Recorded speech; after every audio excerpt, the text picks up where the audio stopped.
ಪೂಜೆ ಸಾಮಾನೆಲ್ಲ ತಂದಿದ್ದೀರಾ?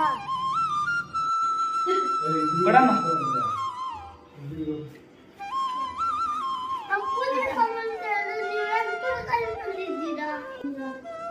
ಇಲ್ಲ, ಪೂಜೆ ಸಾಮಾನ್ಕಿಂತ ತರಕಾರಿ ಬೆಲೆ ಕಮ್ಮಿ ಇತ್ತು, ಅದಕ್ಕೆ ತರಕಾರಿನೇ ತಂದಿದ್ದು. ಹೋಗ್ಲಿ ಬಿಡು, ಮನೇಲಿ ಅಡುಗೆ ಮಾಡಿರ್ತಾಗುತ್ತೆ.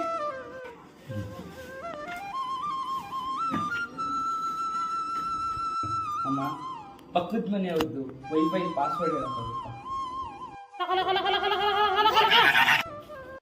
ಏನು ಮಗನೇ, ನನ್ನ ಹತ್ರ ನಾನು ಹುಡ್ಕೊಂಡು ಬಂದು ಹಣ ಬೇಕು, ಆಸ್ತಿ ಬೇಕು, ಐಶ್ವರ್ಯ ಬೇಕು ಅಂತ ಎಲ್ಲ ಕೇಳ್ಕೊಂಡು ಬಂದು ನನ್ನ ಹತ್ರ ಕಷ್ಟ ಕೇಳಕ್ ಬಂದ್ರೆ ನೀನು ಪಕ್ಕದ ಮನೆ ಪಾಸ್ವರ್ಡ್ ಬೇಕು ಅಂತ ಕೇಳ್ತೀಯೇನು? ಎಷ್ಟು ಧೈರ್ಯ ನಿನಗೆ? ಹಿಂಗೆ ಒಬ್ಬ ಬಂದು ನನ್ನ ಹತ್ರ ಪಕ್ಕದ ಮನೆ ಪಾಸ್ವರ್ಡ್ ಬೇಕು ಅಂತ ಕೇಳ್ದ. ಈಗ ಅವನ್ನ ಕರೆಸ್ತೀನಿ, ಅವನ ಪರಿಸ್ಥಿತಿ ಏನಾಗೈತಂತ ನೋಡೋ ಒಂದ್ಸಲಿ ಮಗನೇ. ಆಮೇಲೆ ಹೇಳು, ಆಮೇಲೆ ಕೇಳು.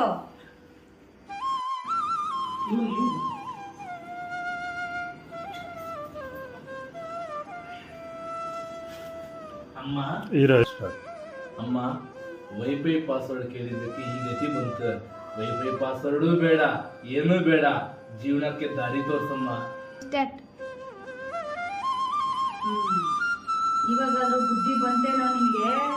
ಹಿಂಗೆ ನಿನ್ನಂಗೆ ಇನ್ನೊಬ್ಬ ಆಸೆ ಇಟ್ಕೊಂಡು ಬಂದವನೆ, ಅವನು ನಿನ್ ಪರಿಸ್ಥಿತಿ ಏನಂತ ಹೇಳೋ. ಏನು, ನೀನು ವೈಫೈ ಪಾಸ್ವರ್ಡ್ ಕೇಳಕ್ಕೆ ಬಂದಿದ್ದೀಯಾ? ಲೈಫಲ್ಲಿ ಉದ್ಧಾರ ಆಗೋ ಅವಶ್ಯಕತೆ ಇಲ್ವಾ? ನೀನೇನಾದ್ರೂ ವೈಫೈ ಪಾಸ್ವರ್ಡ್ ಕೇಳಿದ್ರೆ ಇದೇ ನೀನ್ ಬರೋದು ಜೀವನಕ್ಕೆ ಭಿಕ್ಷೆ ಎತ್ತಕ್ಕೆ. ತಗೋ.